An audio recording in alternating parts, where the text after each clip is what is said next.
Hi guys, how we all doing?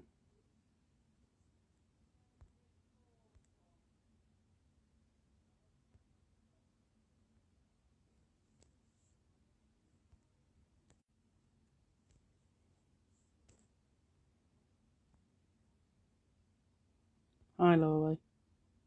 Send a request, please. Hi Eerie Frog.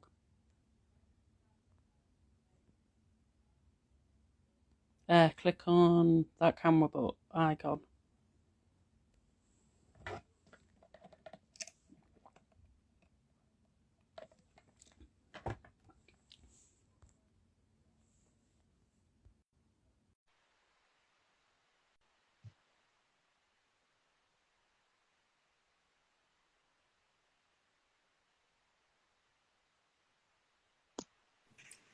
Hi. Hello, Ben. Hi.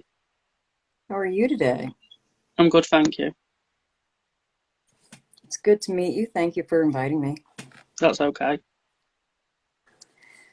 So, you had wanted to discuss my experience in the LGBTQIA community? Yeah, if that's okay. Yeah. Absolutely. I'm definitely a big advocate. I have been for almost 30 years. So, Yeah. uh, it's been a journey. It's definitely been a journey. I'm part of what people call Gen X. Yeah. We were just coming into a point where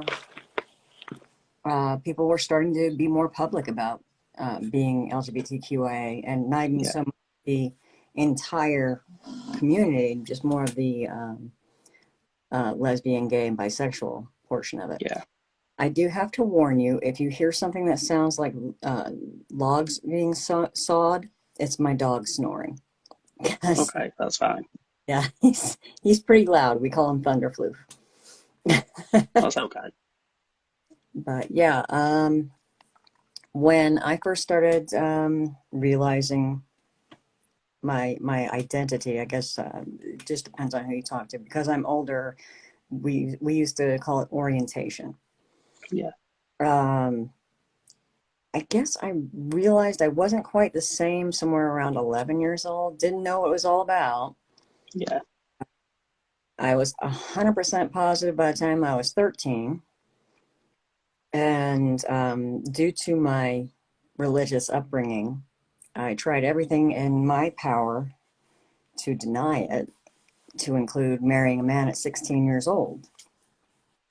Yeah. That did not work out. Yeah. I was raised Roman Catholic, Yeah. and I had not personally met anyone that was within the community uh, Yeah. at that point. And the first time I did meet somebody that was in the community was after I was already married, and it was like, why can't I pursue who I am instead of trying to just duck my head and be Yeah. who I'm I not? know what you mean. So that's when I filed for divorce. Um, I did, however, come out of it with a beautiful baby girl who is now a grown adult herself, and now I have grandkids. I'm that old. Sorry, I had to get something to drink. It's okay. Um, I think for me,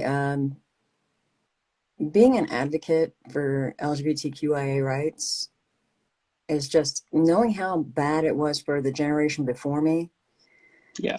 going through what I had to go through, and being so very proud of the generations after me, Yeah, I because know what you mean. Yeah. the awareness, the empathy, and just activism from the younger generation is beautiful. I love it.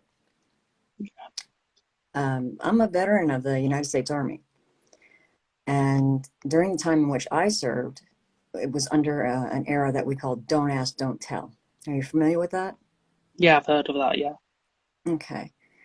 For anybody that isn't familiar with that, it's you could serve if you were gay, but don't let anybody find out and don't tell anybody. So for the time that I served, it was pretty miserable. It was like being back in the closet. Yeah. Um, it got to the point where I finally did confide in somebody, which I Yeah. could have been discharged from the military for. Yeah, I know what you mean. And they said, we all know, but now because you're being honest about it, we trust you more. And in the military, that's the biggest thing, just be able to trust the people you serve with. Yeah.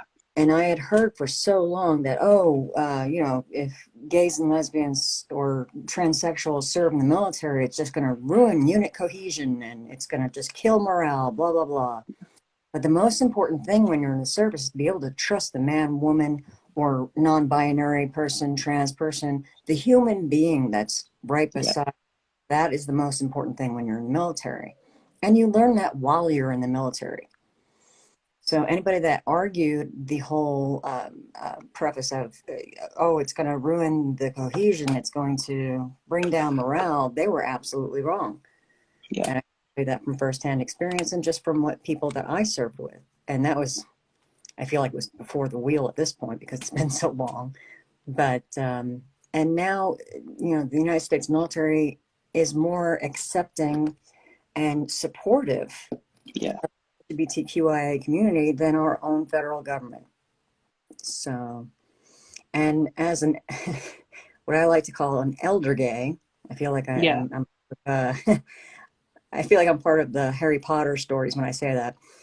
As an Yeah. elder gay, I like to try to help out the LGBTQIA youth when they're struggling, to support them, to have a place to open up if they need to, Yeah. because I know what it was like to be that person. So at this point, my advocacy may have come later in life. Um, Part of that I'm going to blame on just being raised in the religion that I was. But most of it was, let's be honest, cowardism. Okay. Even though I was a soldier and what have you, I was still scared because back in the day, I mean, I've been beaten before just for being gay. I got beat up in a parking lot for being a lesbian. So it's happened.